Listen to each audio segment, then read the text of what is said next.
How to calm the mind when you can't stop thinking. Do you ever feel like your mind just won't stop? One moment you are trying to study, the next you are thinking about a conversation from last week.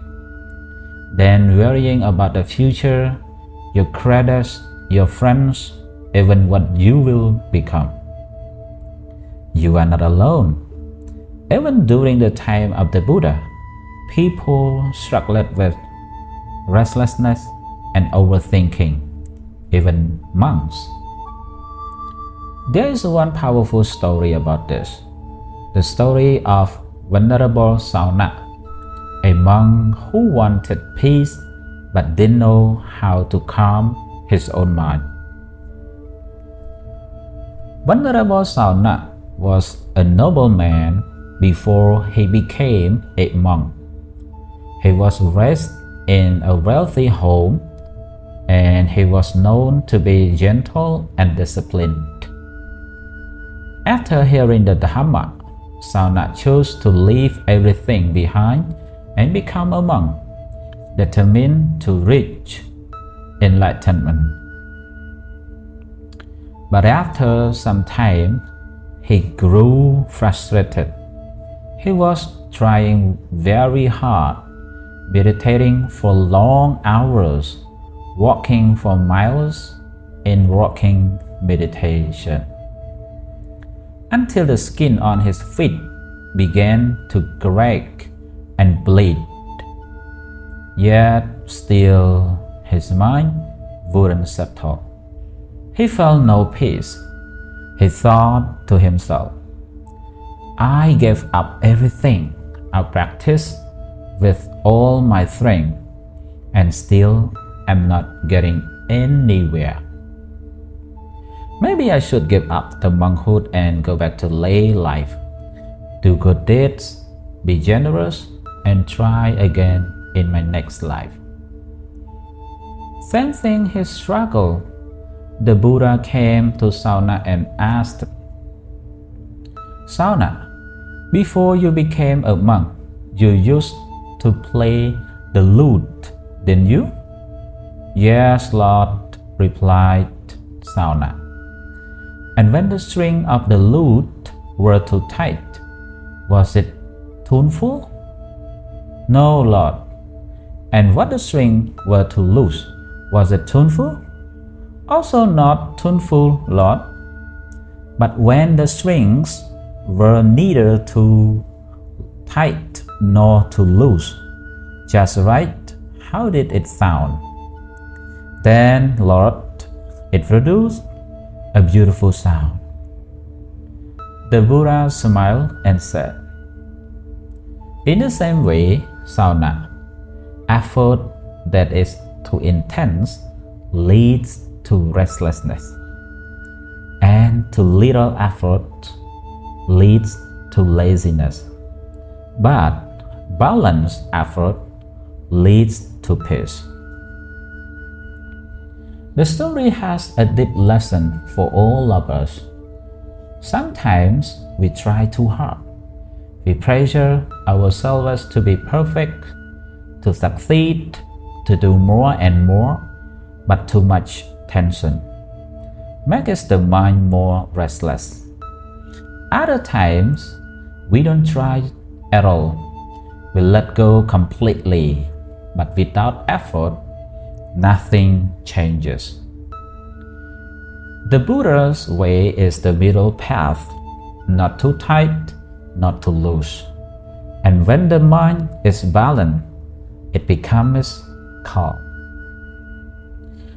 Let me share you about the practical tip, mindfulness of breathing.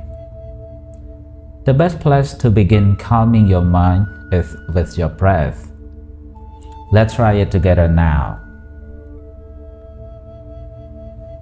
Breathe in slowly through your nose. Feel the air moving in. Hold for just a moment. Now breathe out slowly through your mouth. Again, inhale, hold, exhale, hold. As you breathe, notice what's happening in your body. Do your shoulders feel tight? Let them drop. Do your thoughts try to come back? Just smile gently at them and return to your breath. You don't have to block the thoughts. You don't have to fix anything. You just need to be aware. The breath brings you hope. Let me show for student life tip to make yourself calm before study or sleep. My beloved student, next time you feel overwhelmed by school or can't concentrate on your studies, pause. Place your hands on your knees, close your eyes, and take 3 mindful breaths.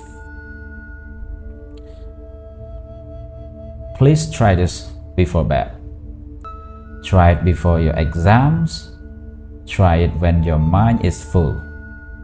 The breath will not erase the problems, but it will give you clarity, and clarity is the beginning of peace.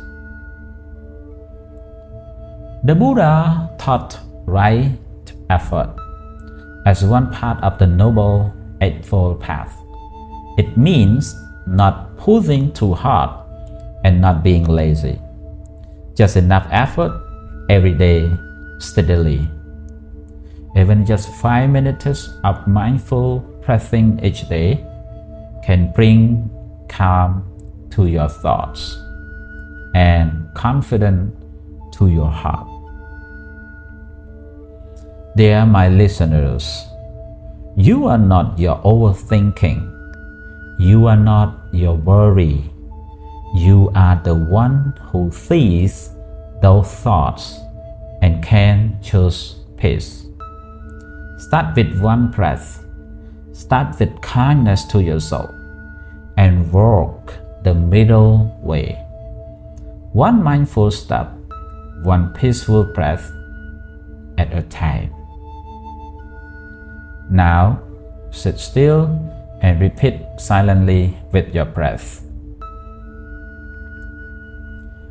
Inhale, breath in, I calm my mind.